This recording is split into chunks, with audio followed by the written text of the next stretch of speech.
और lecture number 31।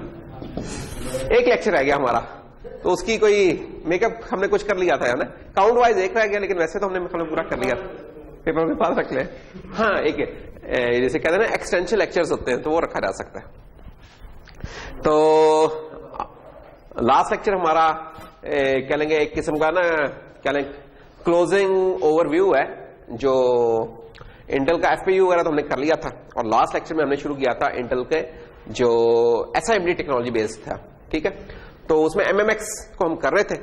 तो आज हम क्या करेंगे, उस एमएमएक्स इंस्ट्रक्शन को कंप्लीट करेंगे और हम देखेंगे कि बाकी की फिर इंटेल ने क्या इंस्ट्रक्शन सेट में इंस्ट्रक्शंस ऐड की ओवर द ईयर्स, उनका एक ब्रीफ सा ओवरव्यू लेंगे ताकि पता हो कि यार अब तक कहां चीज पहुंच चुकी है, और इसके ऊपर हमारी क्लोजिंग हो जाएगी। तो एसआईएमडी या सिंगल इंस्ट्रक्शन मल्टीपल डेटा के केस में हमने स्टार्ट किया था एमएमएक्स टेक्नोलॉजी के ओवरव्यू के साथ। हमने कहा था ये मल्टीमीडिया एक्सटेंशंस है, MM for multimedia, x for extension. वैसे एक्सटेंशन ई से शुरू होता है, लेकिन जस्ट फॉर कह सकें कॉमिकल नेम कह लें कि एमएमएक्स इसको दिया हुआ है, मल्टीमीडिया एक्सटेंशंस। क्या थी? ये नॉर्मल प्रोसेसर जो आपका चल रहा है उसके अंदर कुछ चीजें ऐड की थी इन्होंने इंस्ट्रक्शन वाइज, और थोड़ा बहुत आर्किटेक्चर वाइज कह सकते हैं जो एडिशन की थी कि आपकी जो मल्टीमीडिया से रिलेटेड सॉफ्टवेयर्स हैं वो जरा ज्यादा स्पीड अप हो सके।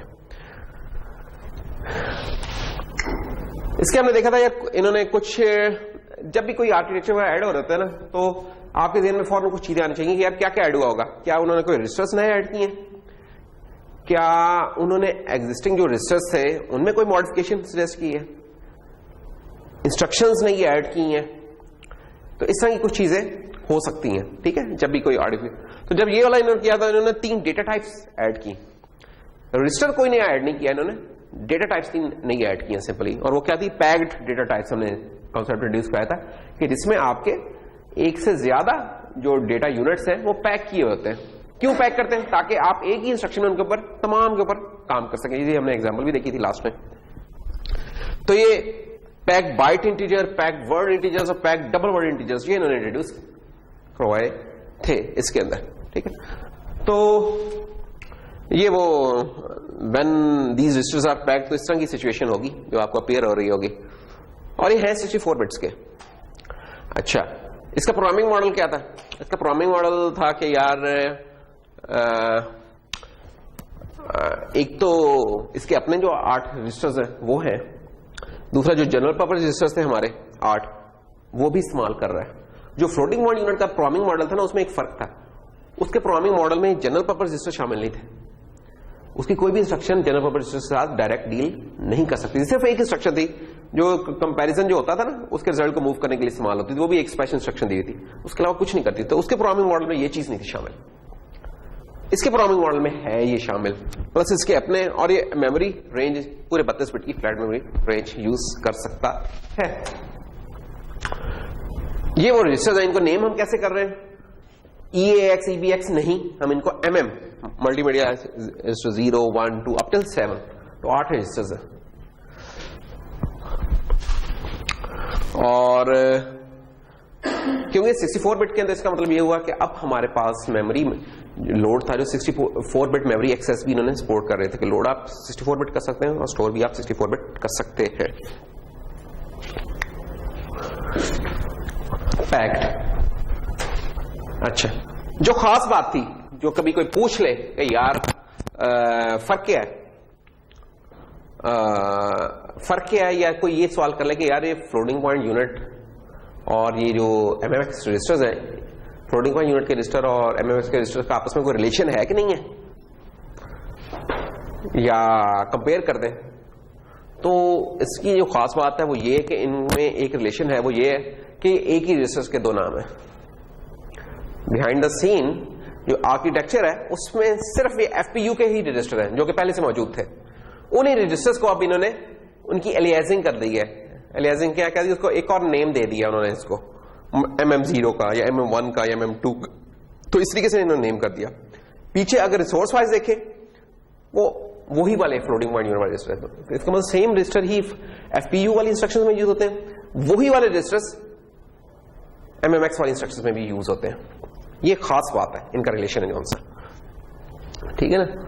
तो प्रोग्रामर को नहीं पता चलता प्रोग्रामर को नहीं पता चलेगा। ये ऐसे ही है कि जैसे ये एक चेयर है, इस चेयर को मैं कह दूंगा यार ये मॉर्निंग शिफ्ट की चेयर है, और एक को मैं कहूं इवनिंग शिफ्ट की चेयर। चेयर तो वही है, मॉर्निंग में वही इस्तेमाल हो रही है, इवनिंग में वही इस्तेमाल हो रही है, ठीक है ना। तो ख्याल सिर्फ क्या रखना है कि किसी दिन मॉर्निंग और इवनिंग वाले इकट्ठे ना हो रहे, नहीं तो मसला हो जाएगा। इधर भी ऐसे ख्याल रखने की जरूरत होती है कि यार फ्लोटिंग पॉइंट यूनिट और एमएमएक्स की इंस्ट्रक्शन आप इकट्ठी नहीं करते, नहीं तो गड़बड़ हो सकती है। वो कैसे फिर अवॉइड करते हैं वो लेटर आज हम देखेंगे। तो ये वाली चीज भी हमने लास्ट वीक में देखी थी कि एक ही रजिस्टर के कुछ नाम है ये दो। फ्लेंस टैक्सोनॉमी देखी थी हमने कि यार जस्ट के कौन से मॉडल है हमारे एग्जीक्यूशन के, single instruction single data, single instruction multiple data. तो SISD तो आज तक हम करते रहे। पिक में भी जो हमने काम किया SISD था, जो अब तक जनरल पर्पस सिस्टम में किया वो भी SISD था, FPU में जो काम किया वो भी SISD ही था। ये है हमारा SIMD है। ये वाले दोनों चीजें फिलहाल अभी हमारी नहीं है इसके अंदर। अच्छा, फिर हमारा जो लास्ट लेक्चर में टाइम लगा था वो लगा था कि आउट ऑफ रेंज जो कैलकुलेशन थी उनके ऊपर लगा था। तो उससे पहले हमने कहा था कि अच्छा यार देख लें कि आपका नॉर्मल SIMD प्रोसेसिंग कैसे हो रही है। वो क्या था कि आप ऑपरेशंस, अगर ये 16 बिट के डेटा पैक किया हुआ, अगर 4 आपने इस तरह 16 बिट के वर्ड्स पैक किए हुए इसके अंदर, तो अगर आप ऐड की इंस्ट्रक्शन इशू करेंगे तो क्या होगी, अगर P ऐड आप इशू करेंगे तो इसके 16 बिट इसके 16 में हो जाएंगे, इसके 16 में, तो करस्पॉन्डिंग जो वर्ड्स है ना वो ऐड हो जाएंगे और उनका रिजल्ट जो है वो भी करस्पॉन्डिंग डेस्टिनेशन में आ जाएगा, उतने ही एरिया में या डिफरेंट एरिया में डिपेंडिंग अपॉन इंस्ट्रक्शन। तो ये काम हो रहा होता है। बाकी इंस्ट्रक्शंस तो वही हैं, ऐड की भी होगी, मल्टीप्लाई की भी मिल जाएगी, सबट्रैक्ट की भी मिल जाएगी, सारी आपको मिल जाएंगी। ओपी का मतलब है कि कोई भी ऑपरेशन हो सकता है, अरिथमेटिक ऑपरेशन आपका हो सकता है। अच्छा, फिर जब भी आप अरिथमेटिक काम करते हैं तो हमें पता है यार कुछ उसमें ओवरफ्लो के इश्यूज हो सकते हैं, अंडरफ्लो के इश्यूज हो सकते हैं, तो उसकी कैसे हैंडलिंग है इसके ऊपर हमने फिर टाइम लगाया था लास्ट टाइम कि अगर आपका रेंज से आउट हो रहा है तो आप 3 तरीके से उन चीजों को हैंडल कर सकते हैं इस एमएमएक्स एनवायरमेंट में। रैप अराउंड अरिथमेटिक, जिसमें कुछ नहीं आप कर रहे हैं, जो आ रहा है उसको कबूल कर रहे हैं, कोई फिक्स नहीं आप परफॉर्म कर रहे हैं उसके अंदर। ओवरफ्लो हो गया तो ठीक है, आप उसके साथ गुजारा करें। तो कुछ केसेस हो सकते हैं जहां आपको श्योर होता है यार ये ओवरफ्लो वगैरह कुछ नहीं होगा, या हो भी गया तो उससे मेरे काम पे कोई असर नहीं पड़ा। कुछ केसेस ऐसे हो सकते, वहां आप ये वाला काम कर लेंगे। नहीं तो फिर साइन सैचुरेशन अरिथमेटिक है या अनसाइन सैचुरेशन जो थी अरिथमेटिक, ये हमने फिर देखे थे डिटेल में कि जैसे for example wrap around arithmetic में क्या हो रहा था कि आपका जस्ट अगर नंबर ओवरफ्लो हो गया तो होता रहे, जो लीस्ट उसकी वर्ड साइज की बिट्स हैं उतनी बच जाती हैं, बाकी ओवरफ्लो जो हो गया वो डिस्कार्ड हो जाता है। तो अब ये देखें, जैसे ये एफएफएफ में अगर आप ऐड करें, खैर ये तो आपका 0 आ जाएगा, -1 + 1 0 रहेगा। लेकिन अगर हम लेट्स से इधर आ रहे हैं इस केस में, तो इस केस में क्या हो रहा है कि -1 ऐड करने जा रहे हैं आप, ठीक है। तो इनका रिजल्ट अगर आप देखें 2's कॉम्प्लीमेंट फॉर्म में तो ये क्या बनता है, ई होता है, यानी कि -2 जो होता है ई, तो और उसको साइन एक्सटेंड कर लें तो FFFE बनता है।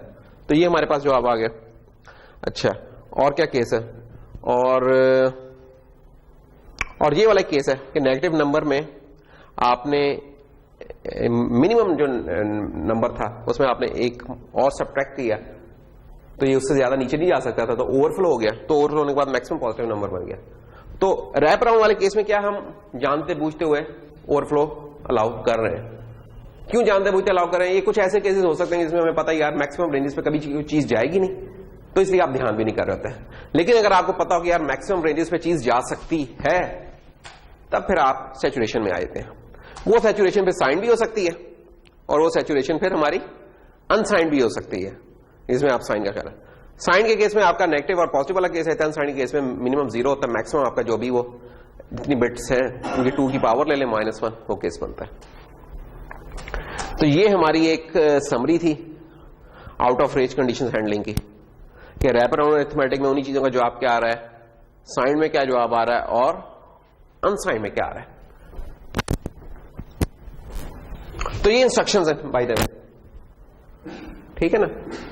ये एमएम आपके रजिस्टर्स है और ये इंस्ट्रक्शन जो भी आपको ये मिलेंगी ना एमएफ की इंस्ट्रक्शन मिलेंगे, मोस्ट प्रॉब्लली उनमें पी का प्रीफिक्स ऐड हुआ होगा, पैक्ड, एडिशन, कितनी बिट्स के ऊपर? वर्ड वाली बिट्स के ऊपर, यानी 16 बिट्स के ऊपर। पैक्ड एडिशन साइंड वर्ड, ये यार साइंड वाला काम हो रहा है। Packed addition US unsigned word, तो ये काम वर्ड। तो आपको इंस्ट्रक्शन देख के ही ना आइडिया कि अगर कुछ नहीं है तो रैप अराउंड वाला केस है, एसडब्ल्यू लिखा है तो साइंड सैचुरेशन है, यूएसडब्ल्यू लिखा है तो अनसाइंड सैचुरेशन के साथ। तो ये थोड़ी थोड़ी वेरिएशन, बाकी सब कुछ वही रहा है। तो इस तरह की आपको इंस्ट्रक्शन ऐड की भी मिल जाएगी, सबट्रैक्ट की भी मिल जाएगी, मल्टीप्लाई की भी मिल जाएगी, मुख्तलिफ इंस्ट्रक्शंस मिल जाएगी।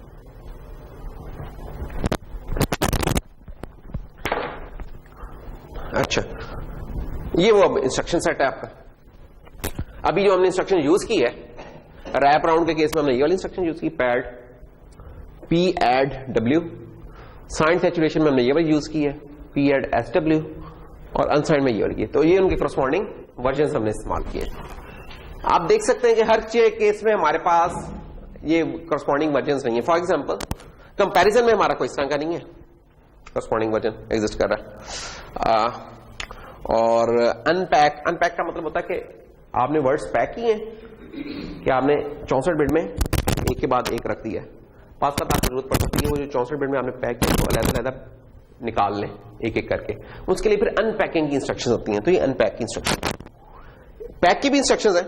मेमोरी से उठा के लाते तो हमें पैक्ड ही मिल जाती है, लेकिन अगर अलग-अलग रजिस्टर्स में पड़ी तो पैक करने की जरूरत पड़ सकती है। तो ये पैक की इंस्ट्रक्शन जो पैक कर देती है उन्हें। तो ये कुछ MMX के साथ इंस्ट्रक्शंस आई थी। अगर मैं अब आपको एक दिखाऊं इसका कि ये आपके पास अवेलेबल होती है विजुअल स्टूडियो में, ये यानी कि ये किसी और दुनिया की बात नहीं हो रही। यही वाला जो कोड अभी मैंने आपको दिखाया था ना पैकिंग का, कि ये उसका है वर्जन। उम्मीद है नजर आ रहा होगा, थोड़ा सा और बड़ा कर लेते हैं। ये ले, ये हमारा एक असेंबली का प्रोग्राम है। आप इसमें असेंबली का प्रोजेक्ट बना लें, और ये विजुअल स्टूडियो 17 है, तो आप इसमें कोई एक्सटेंशन ऐड कर सकते हैं जो कि ना असेंबली की ये जो कलर्स है ना, हाईलाइटिंग है, असेंबली हाईलाइटिंग वो कर देगी। तो मैंने इसमें एक ये टूल्स में जाके एक्सटेंशन में ASM लिख दें तो एक दो आती हैं, एड ऑन्स आते हैं, तो वो आप इंस्टॉल कर लेंगे तो ये आपको ना असेंबली भी बेसिकली हाईलाइटेड मिल जाएगी। तो वो टेक्स्ट की फॉर्म में मिलेगी, यानी कि होता है ना सारी ब्लैक में मिलेगी, तो जरा रीडेबल उतनी नहीं होती। तो ये हाईलाइटेड अब मिल गई है कि हमें देख के ही पता चला कि यार ये डेटा टाइप्स वाला चीज है, ये कुछ कॉन्स्टेंट्स हैं और ये वेरिएबल्स हैं। तो जरा इजी रीडेबल होती है जब आपकी वो सिंटैक्स हाईलाइटिंग हुई हो। तो खैर ये क्या कोड है, dot module flat memory model हम ले रहे हैं 32 बिट का, जो सा कॉमा सी का मतलब है कि सी कॉलिंग है, कन्वेंशन यूज हो रही है इसके अंदर, प्रोसीजर्स में हमने देखा था। डॉट डेटा सेक्शन में हम कुछ वेरिएबल्स बनाने जा रहे हैं। कौन से वेरिएबल्स हैं? अरेज हैं बेसिकली बना रहे हैं हम। हर अरे के एक एलिमेंट का साइज कितना है? वर्ड का क्या मतलब होता है? शॉर्ट है, 16 बिट का। अब कितने हैं वो? जितने, जब तक आपको अगली डेकोरेशन नहीं मिल जाती तब तक ये उस अरे का साइज है। तो 1 2 3 4, ये 4 है एलिमेंट्स पड़े हुए इसके अंदर। हेक्सा में मैंने लिखे, हेक्सा में इसलिए लिखेंगे जब इनको पैक करके मैं दिखाऊंगा तो आपके लिए आसानी होगी देखना। डेसिमल में दिखाऊंगा तो आपके लिए शायद उतना इजी नहीं होगा देखना। ये उनकी करस्पॉन्डिंग आगे कमेंट्स में ना वैल्यूज लिखी हुई हैं कि क्या वैल्यूज है। तो अगर मैं इसको लेट से हाइड कर लूं टास्क बार को थोड़ी देर के लिए, ताकि आप पूरा व्यू कर सकें ऑटोमेटिकली हाइड। ओके, तो ये देखिए, ठीक है। FF आपका -1 होता है साइन फॉर्म में, जो 8000 हेक्सा में लिखा हुआ है ये मिनिमम नंबर होता है। 7FFF जो सा होता है मैक्सिमम नंबर होता है, और अगेन FFF आपका -1 है। मैजम में, माइक्रोसॉफ्ट असेंबलर में क्या होता है कि जब आप शुरू करने लगते हैं ना हेक्सा वाला कोई कैरेक्टर सिंपल, अगर मैं इस तरह लिखूंगा ना तो एरर दे देता है। तो इधर आपको ये करना है कि अगर F से शुरू हो रहा है तो 0 डालना पड़ता है। ये यानी कि 5 निबल्स का नहीं हो गया, ये सिर्फ मैजम की एक कह सकते हैं छोटी सी पख है कि यार जब तक आप 0 नहीं लगाएंगे असेंबलर एरर देता रहेगा। असूल नहीं होना चाहिए, लेकिन इनकी थोड़ी सी एक इशू है। जैसे 8000 से पहले मैंने 0 नहीं लगाया, लेकिन 899 के बाद जो आते हैं ना हमारे ABCDEF, उनके लिए मुझे पीछे 0 लगाना पड़ता है। ये कोई कन्वेंशन नहीं, सिर्फ इनकी कन्वेंशन है, कोई स्टैंडर्ड नहीं है ये, ठीक है। ओके,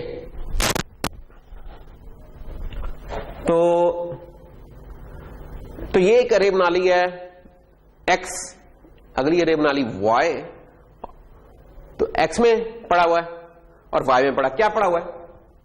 बेसिकली जो हमने काम यहां किया था ना, ये वाला, तो ये वाली वैल्यूज पड़ी हुई हैं। अगर आप देखें ना, ये ऊपर वाली देखें, वही वाली एग्जैक्टली वैल्यूज हैं जो पड़ी हुई हैं उधर, और y में ये वाली वैल्यूज पड़ी हुई हैं, लेकिन अभी मेमोरी में पड़ी हुई हैं, अभी इनको रजिस्टर्स में लोड नहीं किया हमने। अच्छा, और क्या हमें चाहिए? ये इधर नहीं चाहिए, ये एक और कोड मैंने लिखा होता, ये उसके लिए चाहिए था। जस्ट इग्नोर दिस थिंग, इसका भी कोई काम नहीं है। लेट्स से इसको मैं इग्नोर कर ही देता हूं। कमेंट हो रहेगा, ये सेमी कॉलन से कमेंट लगता होता है असेंबली में। अच्छा जी, तो वो डेटा सेक्शन था। डॉट कोड सेक्शन में क्या हो रहा है? डॉट कोड सेक्शन में जनाब आके हमें अपना जो मेन फंक्शन है वो लिख रहे हैं, तो इसका नाम हमने मेन रख दिया, मेन प्रॉक के लिए। वो मेन फंक्शन हमारा शुरू हो गया, निशानी है इस चीज की। पहला काम हम क्या कर रहे हैं? पहला काम इसमें ये करते हैं, आते ही जो अरे y में पड़ा था उसको mm0 में लोड कर, mm1 में लोड कर रहे हैं।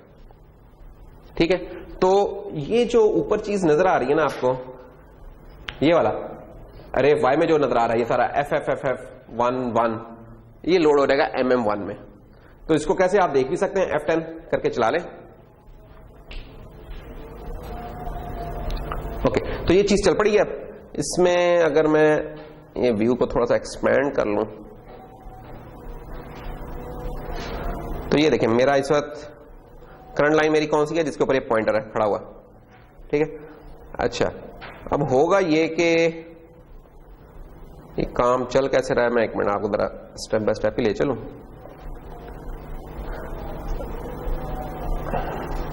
आप आज तक जब सी वगैरह में करते होते हैं प्रोग्रामिंग, है जो भी इसमें हम देखते हैं कि हम आप देख रहे होते हैं लोकल्स को देख रहे होते हैं, ठीक है, या आप ऑटो में जाके देख रहे होते हैं यार कोई चीज बनी हुई कि नहीं बनी। लोकल में जाके आप या वॉच खोल लेते हैं, यार वॉच में कोई देख लेंगे चीज क्या पड़ी हुई है। मसला है कि यहां अभी हम देखना चाह रहे हैं कि मेमोरी का तो हमें पता है, ठीक है ना, ये जो मेमोरी है इसका तो हमें पता है कि मेमोरी साहब में क्या है। अगर मैं इसको लेट से ले जाऊं, नो, इसका मुझे एड्रेस गेट करना पड़ेगा।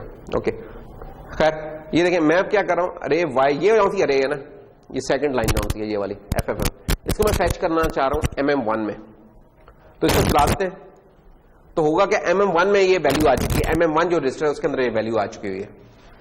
अब रजिस्टर को आपने देखना हो तो क्या करेंगे, आप ये डिबग में जाएंगे, डिबग में जाके विंडोज, और विंडोज में जाके आप क्या करें, जो रजिस्टर्स वाली है ना इसको क्लिक कर लें।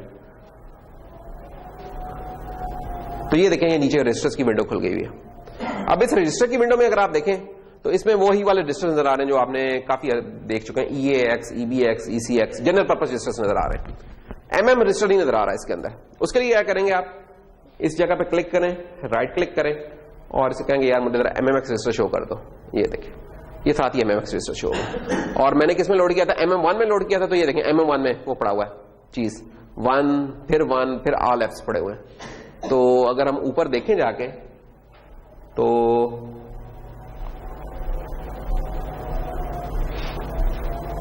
ये देखें वाई में क्या पड़ा हुआ, ये क्योंकि लिटिल एंडियन में पड़ा हुआ है। तो लिटिल एंडियन में आपको पता है कि यार जो लीस्ट सिग्निफिकेंट बाइट होती है वो मेमोरी का पहला एड्रेस है। तो मेमोरी में ये पहली चीज थी FF, तो सबसे पहले ये वाला FF नजर आ रहा है हमें यहां, उसके बाद उससे अगला FF नजर आ रहा है, फिर ये 1 नजर आ रहा है, फिर ये 1 नजर आ रहा है।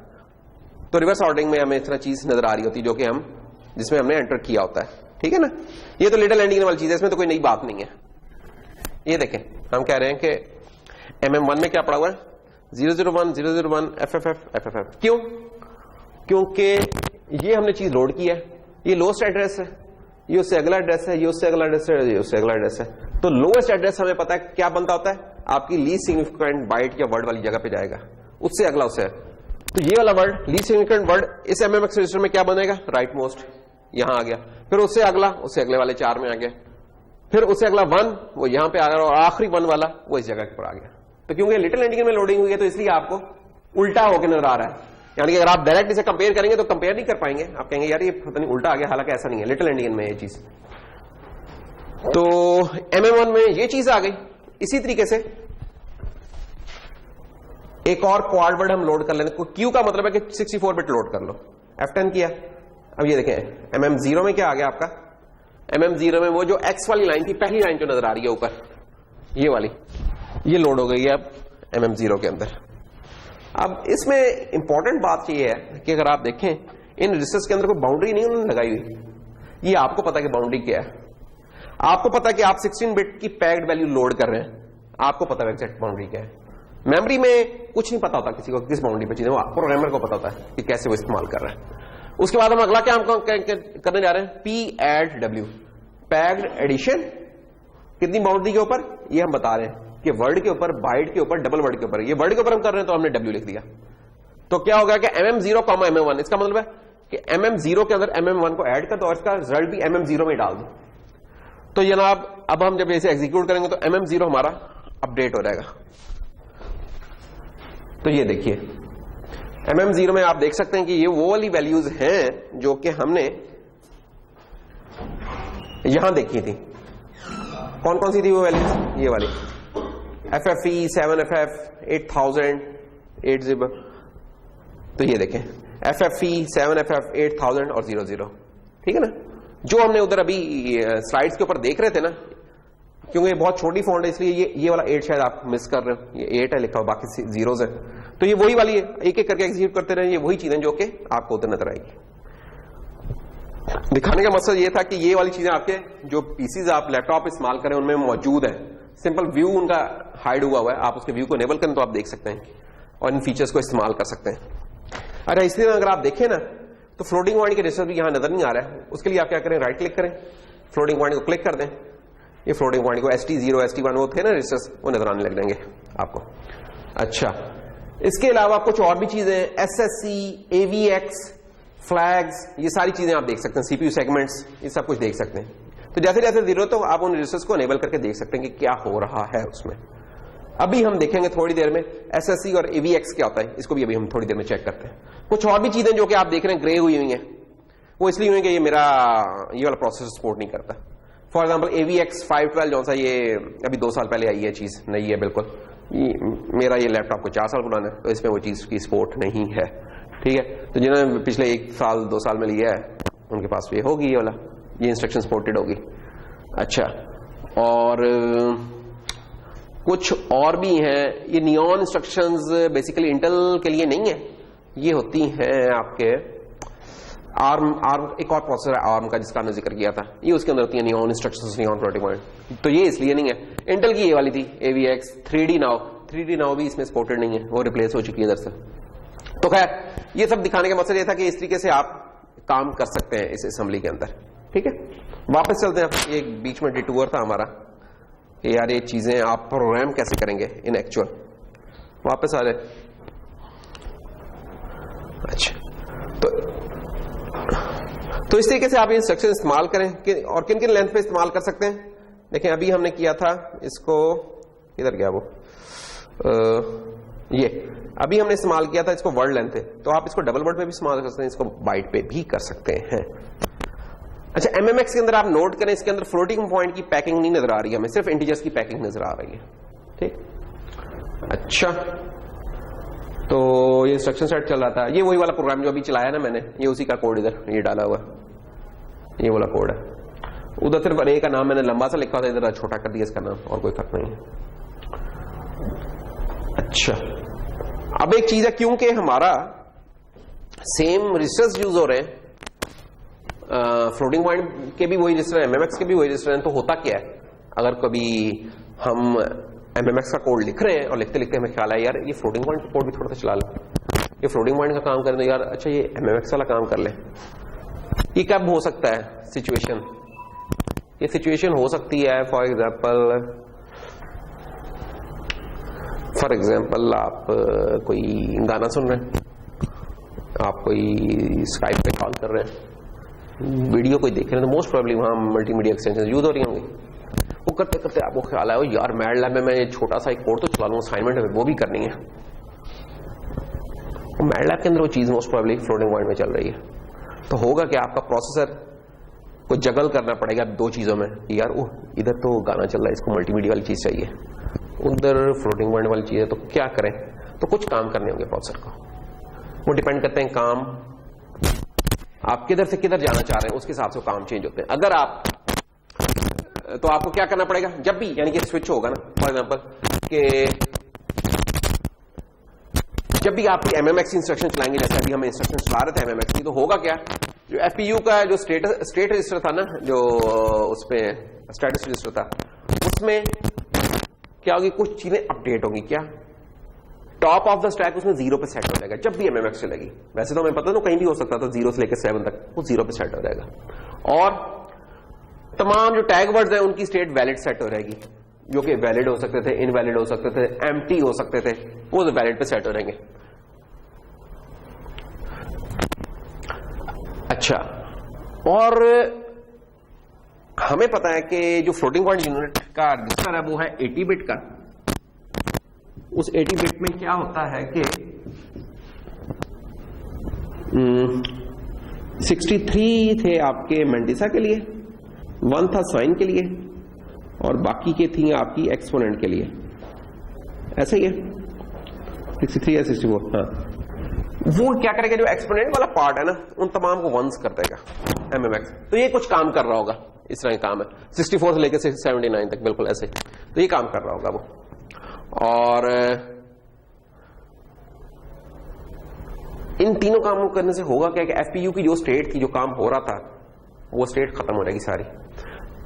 तो उस खत्म होने से बचाने के लिए आपको क्या करना पड़ता है, आपको ना एक FPU के स्टेट सेव करने की ना इंस्ट्रक्शन एग्जीक्यूट करनी पड़ती है। वो हम देखते हैं वो कौन सी है।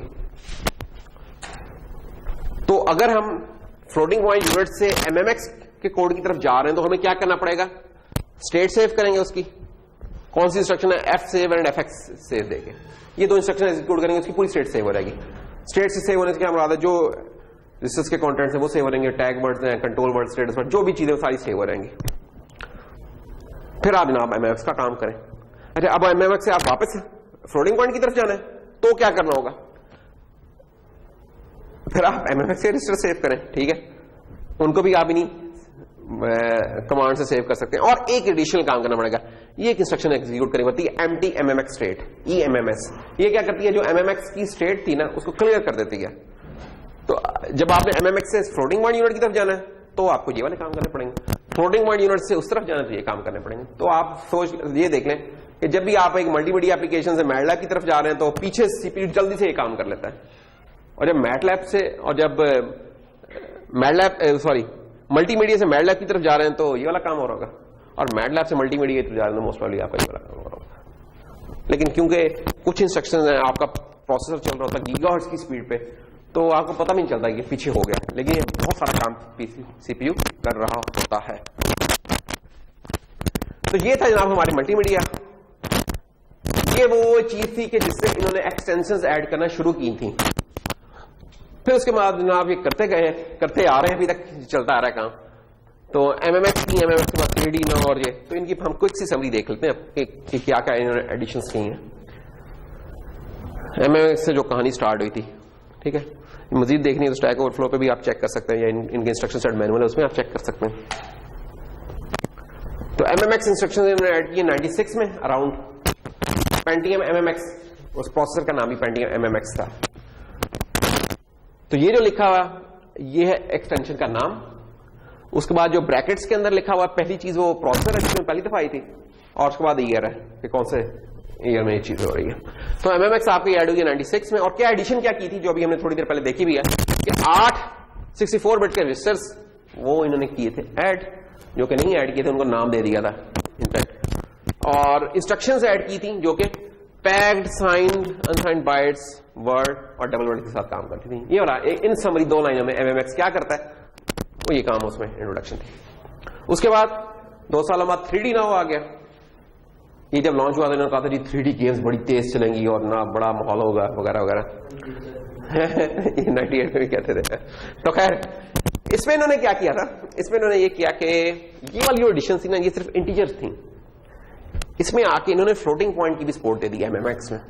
ठीक है कि MMX वाले जो से हैं ना अब फ्लोटिंग पॉइंट भी साथ साथ चल सकता है, ये वाला काम भी कर दिया मैंने। फिर जनाब आ गया SSC स्ट्रीमिंग सिमडी एक्सटेंशन, ये इसका नाम था। ये इंट्रोड्यूस किया पेंटियम 2 पेंटियम 3 में 99 में। इसमें इन्होंने क्या किया, जो 64 बिट के रजिस्टर्स थे ना अब उनका साइज इन्होंने बढ़ा के 128 बिट्स कर दिया। डबल हो गया, 128 बिट्स यानी कि 16 बाइट्स का हो गया। और नाम अब इसका चेंज कर दिया, नाम इसको अब इन्होंने कह दिया एक्स एक्सटेंडेड MM0 से MM7 और बल्कि 15 तक जाता है ये वाला काम।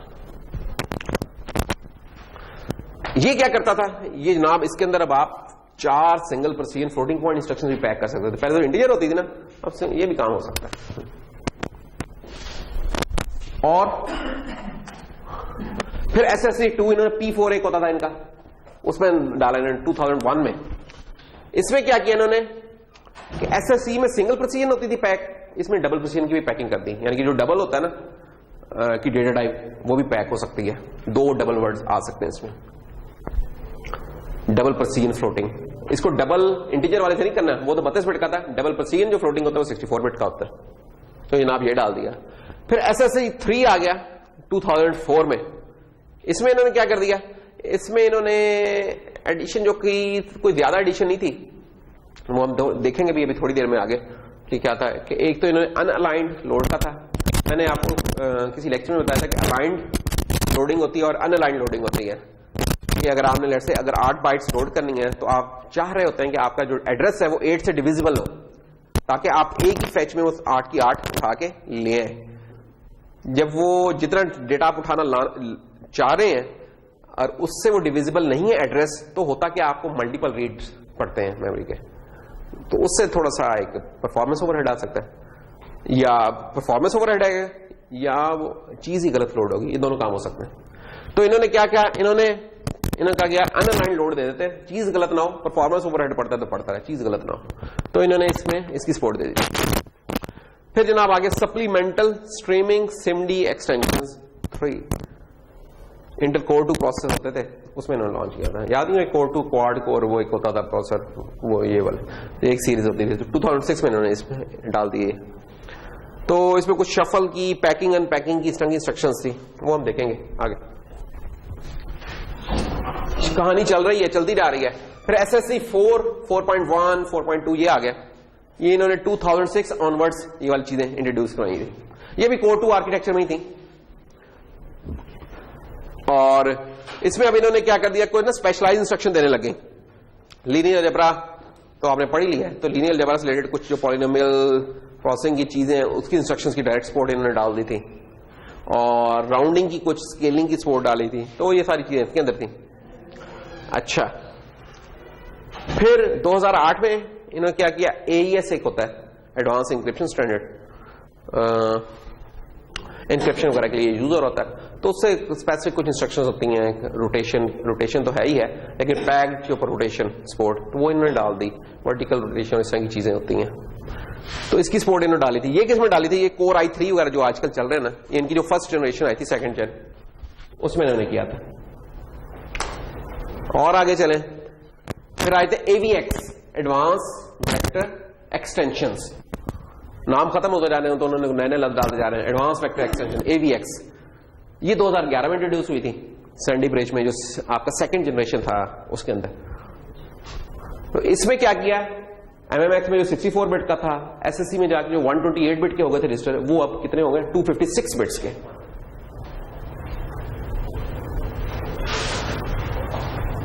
16 रजिस्टर्स है हमारे इस तरह 256 और 3 ऑपरेंड अब इसमें सपोर्ट थी।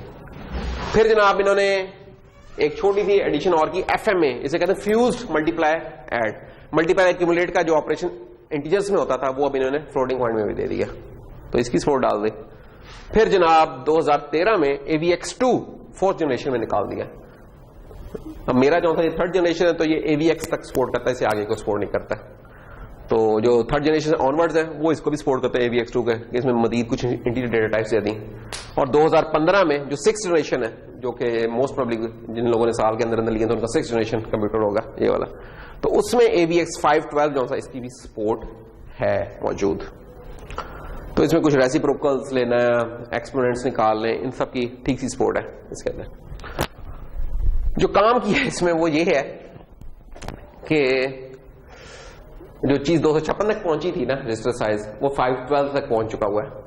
512 बिट्स का एक रजिस्टर है, ठीक है ना। और इस तरह के मल्टीपल रजिस्टर्स हैं हमारे पास मौजूद, इनकी नेमिंग अब चेंज हो गई है। MMX में उनको MM कहते थे, स्ट्रीमिंग CMD में XMM कहते थे, और जब ये AVX का पहला वर्जन आया था उसे YMM बोलते थे, इसमें आके इसको ZMM बोलते हैं। ठीक है,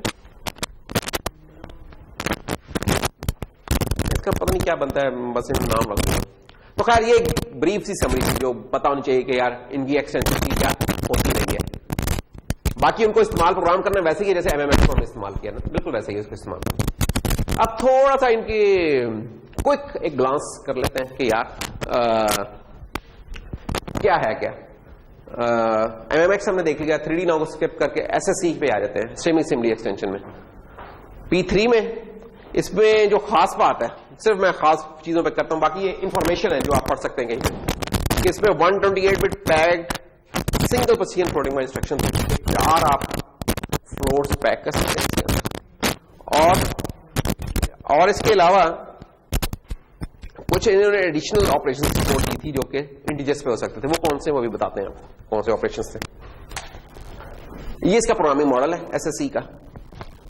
क्या क्या है वो सब कुछ है जो कि MMX में था, प्लस ये 8 रजिस्टर्स आ गए 128 बिट के, एडिशन है, एडिशनल है। ठीक है, ये वाले। बाकी ये पूरा आप देखें, अगर मैं ऊपर वाली इस तस्वीर को गायब कर दूं तो ये वही मॉडल है जो कि MMX का था, सिर्फ पल ये 8 XMM रजिस्टर्स आ गए और 128 बिट के। डेटा टाइप्स अब क्या क्या है उसमें, डेटा टाइप सिर्फ 3 थी, packed byte, packed word, packed double word. इसमें क्या क्या हो गया, इसमें पैक्ड फ्लोटिंग पॉइंट भी आ गए जनाब, कर लें बात। अनअलाइंड एक्सेस आ गई, उसमें नहीं थी अनअलाइंड एक्सेस, इसमें आ गई अनअलाइंड एक्सेस।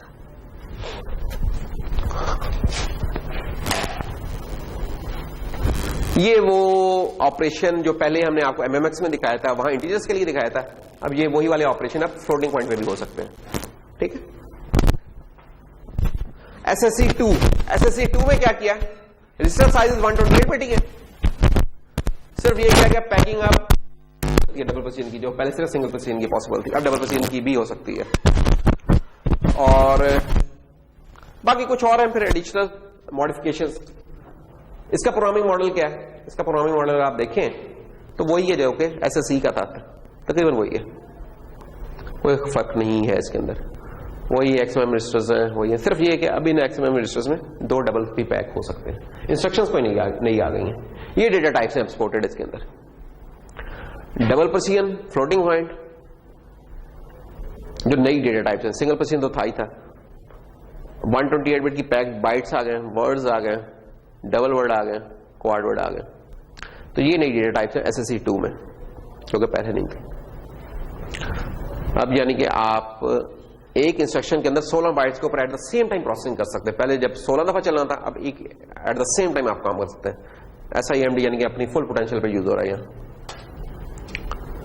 फिर SSE3 है, इसमें कुछ इंस्ट्रक्शन वगैरह ऐड किए इन्होंने, ये उनकी कुछ डिटेल है, इनकी हम डिटेल में नहीं आते, इसका आप देख सकते हैं। मसलन जो कुछ स्टैंड आउट इंस्ट्रक्शन है वो क्या है, एसिमेट्रिक प्रोसेसिंग करती हैं।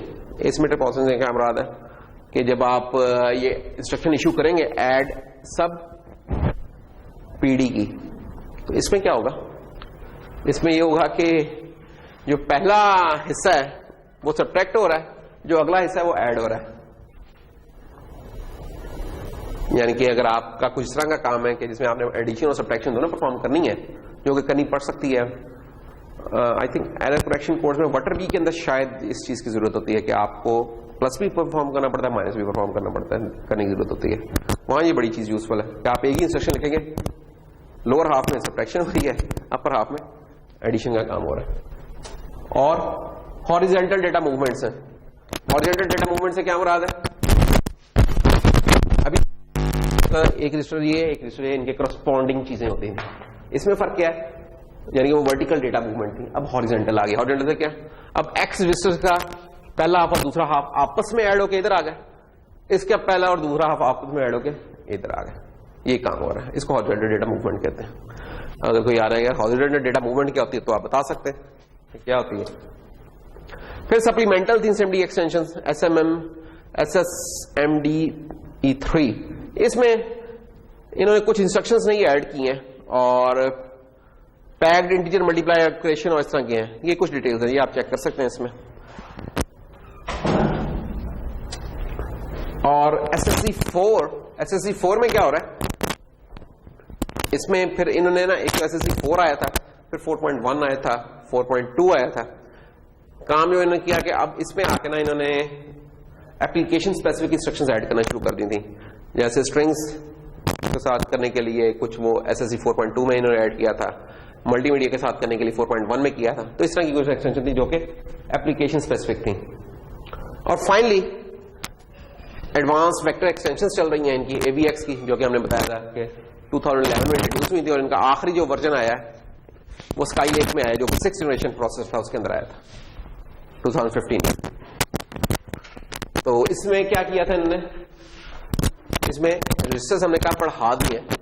क्या किया कि रजिस्टर अब आपके हो गए, इनका साइज हो गया 512 हो गया साइज, ठीक है। और इसको हम बोलते हैं ZMM। अच्छा, ये होते कहते हैं रजिस्टर, ये नहीं कि XMM अलहदा पड़े हुए हैं, YMM अलहदा पड़े हुए हैं, ऐसा नहीं है। उन्हीं रजिस्टर्स का लोअर 128 बिट को हम XMM कहते हैं, और यहां से यहां तक वाला जनाब हमारा YMM बन रहा है, और बाकी हमारा ZMM कहला रहा होता है, ठीक है। तो ये सुपर सेट बनता रहता है बेसिकली, उसके अंदर वो चीजें सबसेट्स हैं, ये वाली के अंदर। तो इक्वल 32 है जो कि हमारे होते हैं इस तरह से। तो और इससे रिलेटेड फिर कुछ इंस्ट्रक्शंस हैं एडवांस वेक्टर एक्सटेंशन में। तो इसके साथ ही हमारा कह सकते हैं कि आप ये जो जनरल एक राउंड अप है ना चीजों का, वो कंप्लीट होता है कि जिसमें हमने डिस्कस किया है कि यार हमारी इंटेल प्रोसेसर की एक्सटेंशंस क्या क्या होती हैं, ठीक है ना। इसमें अब इनको प्रोग्रामिंग कैसे करनी है, प्रोग्रामिंग करनी वैसी है जैसे हम इसमें मल्टीमीडिया एक्सटेंशन MMX की थी अभी करके दिखाई थी। सिंपली आप ये कह देंगे कि आप उसमें इंस्ट्रक्शन देखेंगे कि इंस्ट्रक्शन कौन सी इस्तेमाल करनी है। जैसे अभी मैंने साइंड एडिशन की थी कोड में MMX के लिए, आप वही वाला काम 512 वाली बाउंड्री पे करना चाहते हैं तो आपको डेटा उतना भरना पड़ेगा, उधर डेटा सेक्शन में डालना पड़ेगा, और करस्पॉन्डिंग इंस्ट्रक्शन ये देखनी पड़ेगी क्या है। इंस्ट्रक्शन का कैसे पता चलेगा कि वो कौन सी है, आपको जैसा जो इंस्ट्रक्शन सेट मैनुअल शेयर किया हुआ है उसमें आप जाएं और उसमें AVX वाले आप देख लें, ठीक है। इनकी प्रीफिक्स ना E आ रहा होता है, AVX वाली जो मेरे ख्याल में इंस्ट्रक्शन होती हैं वो आप क्या, तो वो बस इंस्ट्रक्शन का इस्तेमाल है, बाकी तकरीबन वैसे ही इनका प्रोग्रामिंग मॉडल है, कोई फर्क नहीं है। तो इसके साथ हमारा कहने के जो inter architecture starting from 78 and reaching up till 2015 ये कंप्लीट होता है, जो एक शॉर्ट साइड टूर था। हाँ ठीक है ना। हाँ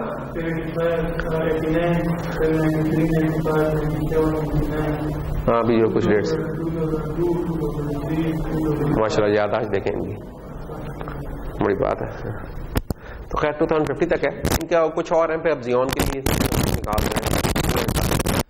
तो जब भी नया प्रोसेसर आता है तो क्या अंदर चेंज हो रहा होता है, अंदर कुछ आप देखें, हमने टिकटॉक मॉडल जो पहला लेक्चर था ना इंटेल से रिलेटेड उसमें कहा था टिकटॉक मॉडल है कि क्या होता है कि 1 साल होता था चेंज इनकी मैन्युफैक्चरिंग टेक्नोलॉजी और 1 साल होता था इंस्ट्रक्शन सेट।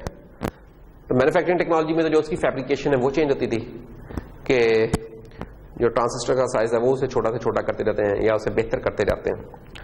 जो इंस्ट्रक्शन सेट है उसमें ये 18 कोर्स का इंटेल ने इंट्रोड्यूस किया है, कोर i9 उसको बोलते हैं, और AMD का थ्रेड रिपर है जिसमें 16 वो है कोर्स, और हाइपर थ्रेडिंग के साथ वो चीज बन जाती है 32।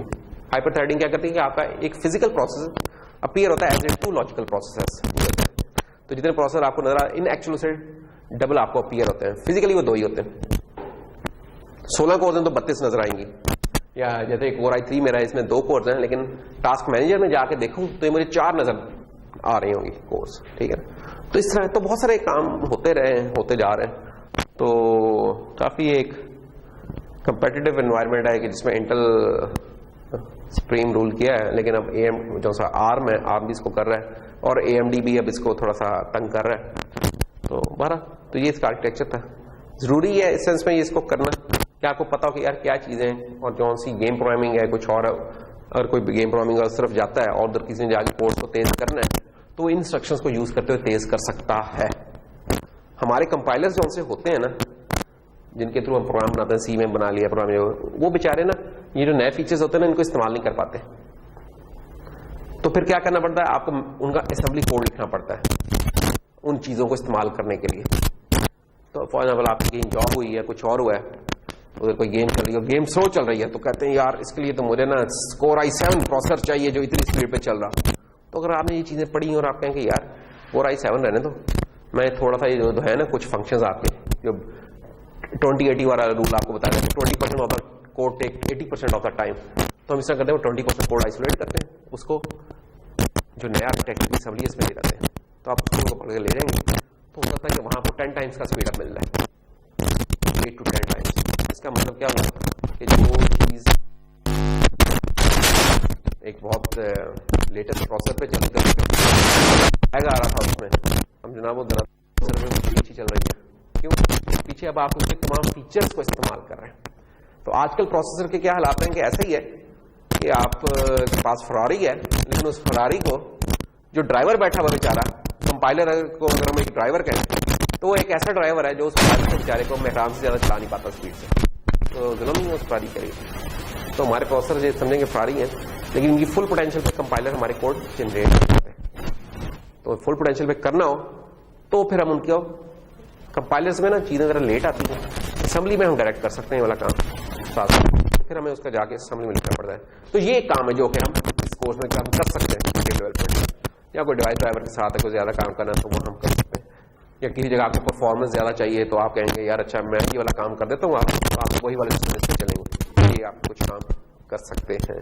तो ये इन चीजों का फायदा है करने का या बढ़ाने का, ठीक है ना।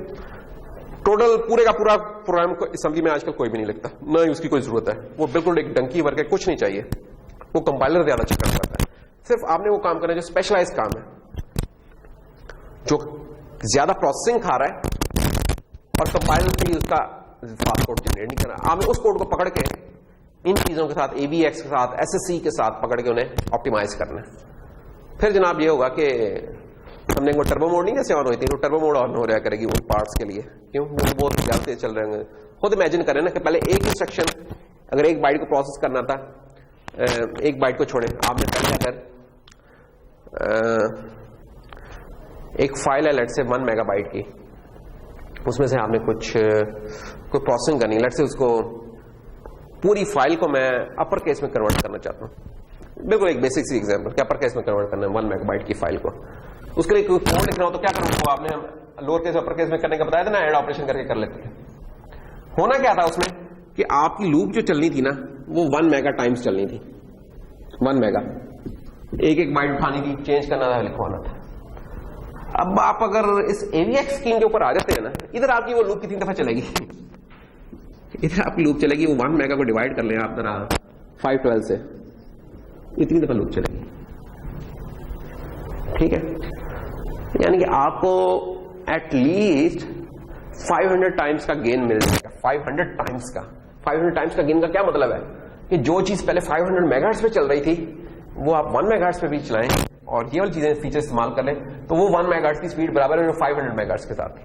ये कमाल है इसका जो कि आप अचीव कर सकते हैं, जो वैसे पॉसिबल नहीं था, ठीक है ना। तो अगर ये हमें चीजें पता है या हमें ट्रिक पता है कि कैसे, ये चीजें बढ़ती रहेंगी, ये रुकेंगी नहीं, साल बाद कुछ और कर लेंगे, उसके बाद कुछ और कर लेंगे, लेकिन आपको एक जनरल ट्रिक पता चल गया कि यार इस्तेमाल कैसे कर रहे हैं, आप ही कर सकते हैं, इसमें कोई नहीं। इसलिए आपने गौर किया होगा कि मैंने SSC की अंदर इंस्ट्रक्शन के ज्यादा स्पेसिफिक नहीं डिटेल में गया, क्यों, वो बहुत स्पेशलाइज इंस्ट्रक्शन है, आप जरूरत पड़ेगी आप कहेंगे यार ऐसी कोई इंस्ट्रक्शन होनी चाहिए, आप सर्च मारेंगे मैनुअल में मिल जाएगी, फिर आपने उसको इस्तेमाल करना है, कैसे इस्तेमाल करना है वो तरीका बता दिया कि इस्तेमाल कैसे करना है चीजों को, वो फिर आप देख सकते हैं, ठीक है ना। तो इसके साथ ही हमारा ये लेक्चर, आखिरी लेक्चर खत्म होता है, तो ठीक है, दैट्स ऑल।